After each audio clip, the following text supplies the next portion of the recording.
అన్నా వందనాలన్నా. అన్నా వందనాలన్నా. బాగున్నారన్నా? బాగున్నానన్నా. బాగున్నారన్నా? అన్న బాగున్నామన్నా. ఏం లేదన్నా, బైబిల్లో చిన్న డౌట్ అడుగుతాను, యూట్యూబ్లో పెట్టుకుంటానన్నా, అడుగుతున్నా. ఏమన్నా చెప్పన్నా. అన్న దేవుడు ఎవరన్నా? అన్నా దేవుడు ఎవరు? దేవుడు ఎవరంటే వాక్యమే దేవుడు కదన్నా. సరే ఇంకా అట్లా కాదు కానీ ఇప్పుడు బైబిల్లో దేవుడు, కుమారుడు, పరిశుద్ధాత్మ ముగ్గురు అంటారు అన్న. పాత నిబంధన మొత్తంలో దేవుడు ఒక్కడే, నేను ఒక్కని తప్ప అని ఉంది కదా. ఈ ముగ్గురిట్లో ఒక్కరు ఎవరు అన్నా? ఇప్పుడు పాత నిబంధనలో ఒక మాట రాయబడి ఉంటుంది, అనగా ద్వితీయోపదేశ కాండంలో ఒక మాట ఉంటుంది. ఒక్క నిమిషం అన్న, కొంచెం బయట ఉన్నా, లోపలికి వెళ్తున్నా అన్న.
ఆడ చూడు కొద్దిగా నిలబడి వస్తుంది అన్నా. అన్నా ఇప్పుడు పాత నిబంధన కాలంలో మీరు అడిగే ప్రశ్న నాకు అర్థం కాలేదు. ఇప్పుడు చెప్పండి లోపల. దేవుడు ఎవరు? నేనేమంటున్నా అంటే అన్న, బైబుల్ మొత్తం తీసి చెప్పడం కాదు, దేవుడు ఎవరని విశ్వసిస్తున్నారు, మీరు నమ్ముతున్నారు. దేవుడు ఎవరు అంతే. దేవుడు ఎవరనే? దైవత్వంలో తండ్రి, కుమార, పరిశుద్ధాత్మ ముగ్గురు ఉన్నారన్నా. ఇప్పుడు అనేది ఏంటంటే వాక్యము రెఫరెన్స్లు బైబుల్ కాదన్నా. మీ ఉద్దేశంలో దేవుడు ఎవరని నమ్ముతున్నారన్నా? మొత్తం చెప్పుకుంటే టైం చాలదు కదా. దేవుడు ఎవరని నమ్ముతున్నారు మీరు ఫైనల్ గా? అన్నా నేను ఫైనల్ గా దేవుడు తండ్రి అయిన దేవుడు, కుమారుడైన దేవుడు, పరిశుద్ధాత్మ దేవునిగా బైబిల్ గ్రంథంలో మనం చూస్తాం. అంటే మీరు అడిగింది ముగ్గురు వస్తారు. చెప్తాను. ఇప్పుడు పాత నిబంధనలో ఏమున్నాయి అడుగుతున్నారంటే, పాత నిబంధనలో తండ్రి అయిన దేవుడి గురించి మనం చూస్తున్నాం ఎక్కువగా అనే సందర్భాన్ని మీరు చెప్తున్నారు. ఇప్పుడు ఒకటి అంటే పాత నిబంధనలో కూడా ఆరంభంలో ఆదికాండం 1వ అధ్యాయంలో నుంచి కూడా తండ్రి, కుమార, పరిశుద్ధాత్మ ముగ్గురిని మనం చూస్తున్నాం.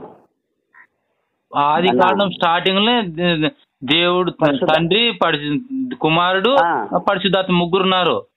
ముగ్గురు చూస్తున్నాం మనం. అంటే సృష్టి ఆరంభంలోనే ముగ్గురున్నారు. సృష్టి తయారు చేయటంలో ముగ్గురున్నారు. మనల్ని రక్షణలోకి నడిపించేది కూడా ఏర్పరచుకున్నది తండ్రి అనే దేవుడు, రక్షించబడింది కుమారుడు అనే దేవుడు, ఒప్పింపజేసేది పరిశుద్ధాత్మ దేవుడు. అలా అని చెప్పి ముగ్గురు దేవుళ్ళు కాదు మళ్ళా అన్నా. ఇప్పుడు ముగ్గురు దేవుళ్ళు లేరు మనకు. దైవత్వంలో ఒక్కడే దేవుడు దైవత్వంలో. అంటే వ్యక్తిత్వం వేరు, దైవత్వం వేరు. అంటే ఇది ఇందులో మళ్ళీ తండ్రి అనే దేవుడు కొంచెం పెద్ద దేవుడు, కుమారుడు అనే దేవుడు కొద్దిగా మధ్య దేవుడు, పరిశుద్ధాత్మ దేవుడు కొద్దిగా చిన్న దేవుడు అనేది కాదు. మొత్తము సమానత్వమే. అంటే నేను విశ్వసించేది, నేను నమ్మేది మీకు చెప్తున్నా. ఓకేనా? ఇంకోటి నేనేమంటే, ఒకసారి ఒక సందర్భంలో యేసు ప్రభు నా గురించి ఏమనుకుంటున్నా అంటే, ఒక ఏలి అని, ఇంకొక ఆయన అంటే ఫైనల్ నువ్వేమనుకుంటే దేవుని కుమారునివి అని, దేవుని కుమారు అని నేను నమ్ముతున్నా అంటాడు.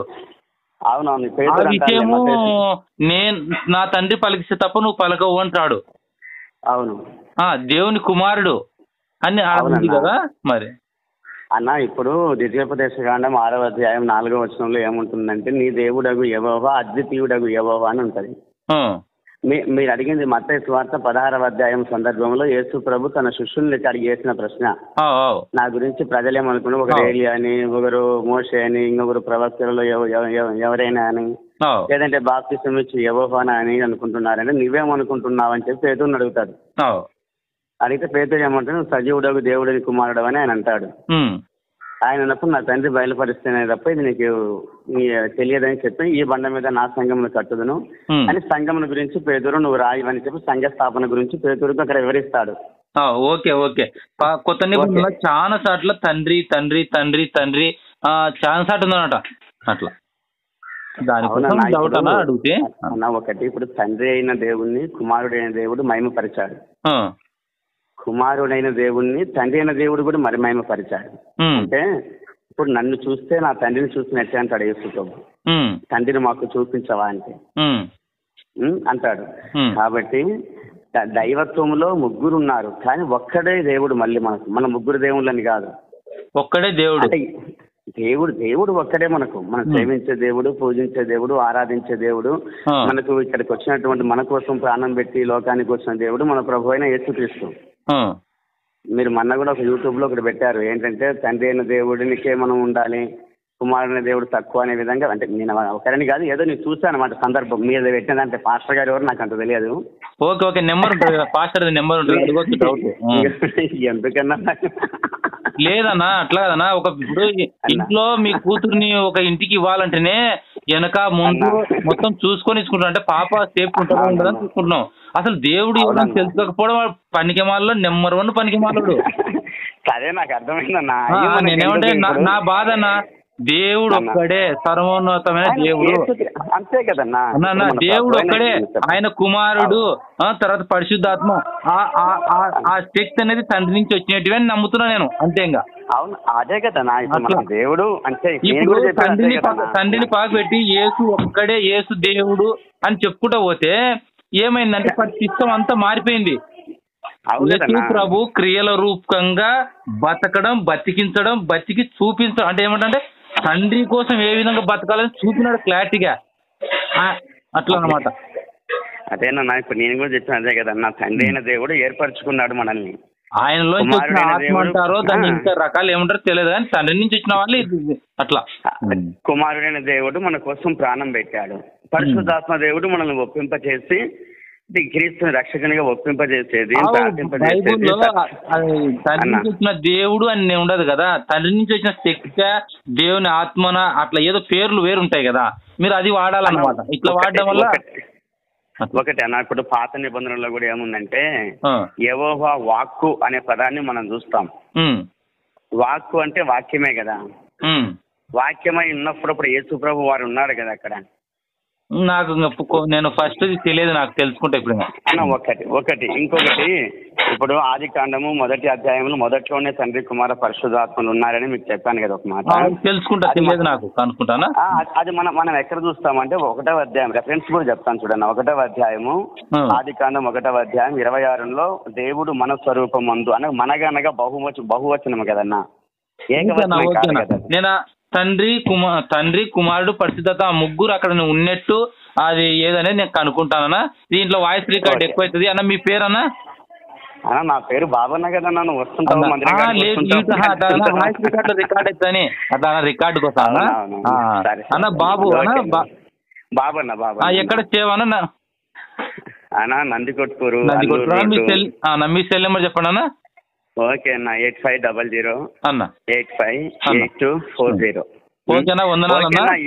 ఒకవేళ ప్రభు చిత్తమై దైవత్వంలో ఏ డౌట్ ఉన్నా కూడా సేవకులు ఉంటే కూడా మాట్లాడుకొని మనం చూసుకుందాం అన్న. ఓకేనా, ఓకేనా, సరే అన్న, ఉంటా.